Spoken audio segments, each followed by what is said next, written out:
And a very good afternoon, everybody. You're watching Bloomberg News, and I'm Lori Rothman. And I'm Mark Crumpton. Thank you so much for joining us. Just minutes ago, CBS CEO Leslie Moonves told Bloomberg TV that advertising is coming back to network TV, and his company is, quote, very happy about its CNET acquisition. Let's turn to our roundtable of media analysts for their views of CBS and the broader industry. Bibb has 40 years of investment experience, primarily in the media. He's now a managing partner of Mediatech Capital Partners, which advises and invests in media and tech companies. And Benjamin Stretch is the media analyst at Macquarie Capital USA. Bloomberg ranks him the #2 analyst covering CBS over the past year. He rates CBS outperformed. Gentlemen, welcome to Bloomberg News. Good to have you here. Thanks very much. Let's start with the rating, and Mr. Moonves making some comments as well. A little shout out to you. Sure. So we upgraded CBS about 2 or 3 months ago on the view that the rising tide will lift all boats and submerge the rocks for now. That's the title of a report we put out this morning, which reaffirms our view that advertising dollars will come back into this market, particularly late next year. And what that's going to do is, it doesn't matter whether you're TV or radio or outdoor, the stocks are all going to benefit because of the magnitude of those dollars coming back. And what's really going to drive that is the fixing of impaired brands in this country. There are a number of brands, whether it's General Motors, whether it's Citigroup, whether it's Bank of America. So autos and financials lead that charge.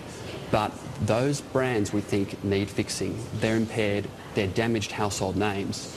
And we think those firms are going to spend up big in order to restore those reputations. Bibb, do you see advertising coming back as well? It will come back, and I don't disagree that it'll be late next year, not anytime soon. Don't hold your breath. Mr. Moonves, no one ever can accuse him of not being a great salesman, and he's putting a good, strong message out there. But we're a long, long way away from seeing a real advertising recovery in the major media.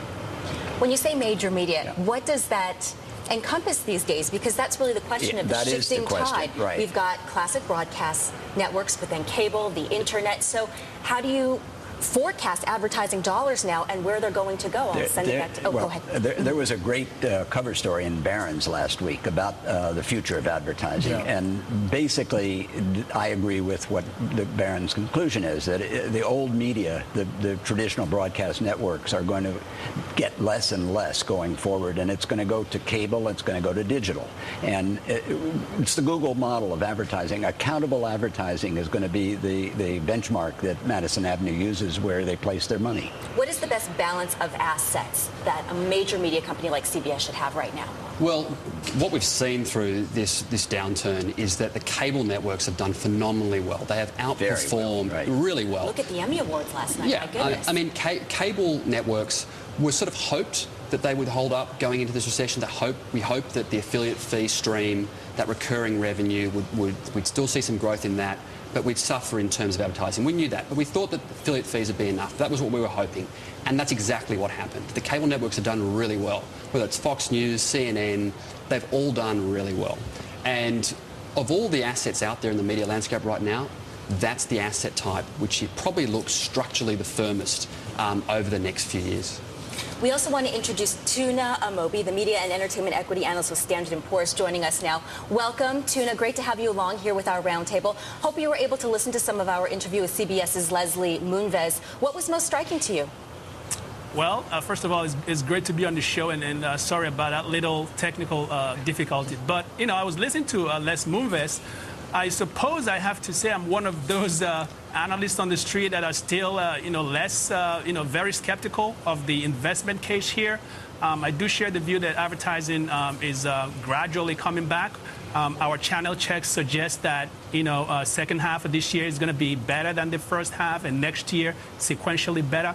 The problem we have with CBS is that if you look at the portfolio of this company's assets, it's really unlike any other company that we cover, not only because you have 2/3 of its revenues coming from advertising, but I do believe that the portfolio is highly vulnerable to structural issues. So compared to a Disney, which is a pure content company, CBS, we believe, is going to be structurally exposed more than its peers, whether it's the issue of audience fragmentation, gravitation of viewers to internet and online platforms, even things like the radio, for example. We don't see any recovery really in the radio anytime soon. The television stations.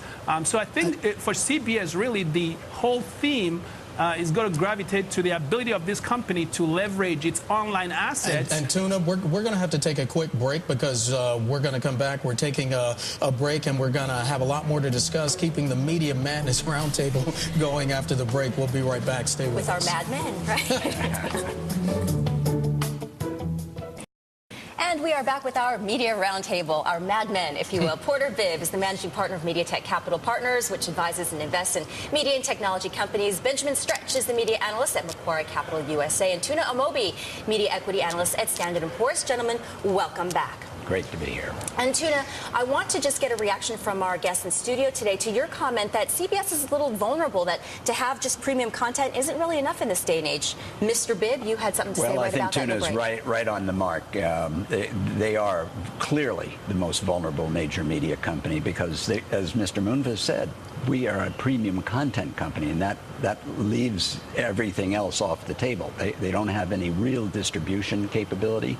Their digital effort behind CNET deserves a lot of discussion and introspection because it's not really going to help them vault CBS into the internet. And they're basically without any of the other leverages that the other media companies have. Yeah, I mean, I might just add to that on two fronts. So on the distribution side, local television stations are really pressured. And we think there's going to be a long-term difference between urban, so New York local TV stations, and rural TV stations as well. And so you need to differentiate on those points. Secondly, the CNET acquisition, $1.8 billion in May 2008, for a business that really doesn't, in my view, get CBS any substantive scale online. I mean, I think it's an interesting asset. I don't think it really helps CBS solve a lot of their problems. For 2 years and no takers until Les Moonves stepped up. And they could have. It was $1.8 billion then. Now, obviously, we couldn't foresee what was going to happen to the market, but it would be a lot cheaper certainly now. But even then, I just don't think it was worth the money it was paid. It's not a platform for CBS in the internet. Could I ask a question?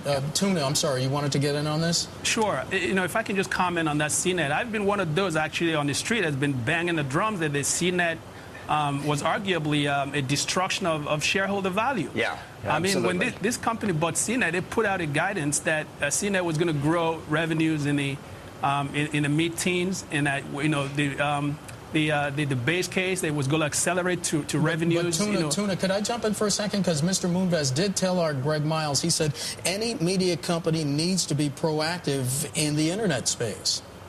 Well, one of the things we've said, and we keep saying that to investors, is that CBS, arguably, of all the large media companies we cover, has the most incongruous interactive strategy.